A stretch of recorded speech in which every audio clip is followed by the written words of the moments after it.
Selamat malam, perkenalkan saya Arif Ramadhani dengan NIM 0582398847 dari Prodi Ilmu Administrasi Bisnis untuk menyampaikan materi hasil pekerjaan saya.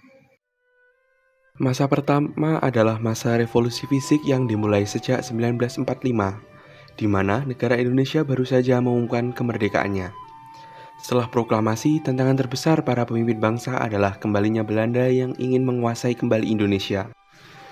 Memasuki tahun 1949, Indonesia resmi menjadi negara bagian dalam bentuk Republik Indonesia Serikat atau biasa yang disebut dengan RIS. Meskipun negara berubah menjadi federasi, para tokoh bangsa tetap mencantumkan nilai-nilai Pancasila di dalam Mukadimah Konstitusi RIS. Namun, bentuk negara bagian ini tidak bertahan lama karena tidak sejalan dengan keinginan rakyat dan para pendiri negara yang menghendaki kesatuan. Munculnya demonstrasi besar-besaran akhirnya memaksa pembubaran RIS dan Indonesia kembali ke bentuk Negara Kesatuan Republik Indonesia.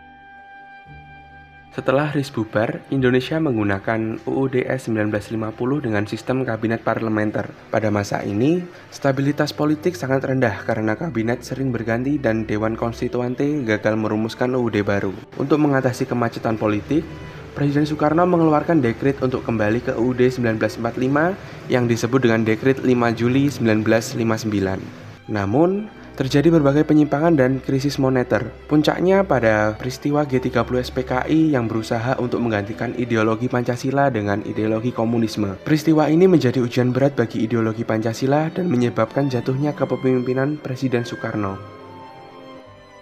Pada 27 Maret 1968, Soeharto resmi menggantikan Insinyur Soekarno sebagai presiden, dan pergantian presiden ini menandai lahirnya era Orde Baru. Pemerintahan Orde Baru bertekad melaksanakan Pancasila secara murni dan konsekuen melalui beberapa kebijakan. Meskipun berkuasa selama 32 tahun, era Orde Baru ini akhirnya berakhir pada kerusuhan Mei 1998 yang pada akhirnya melengsarkan Presiden Soeharto.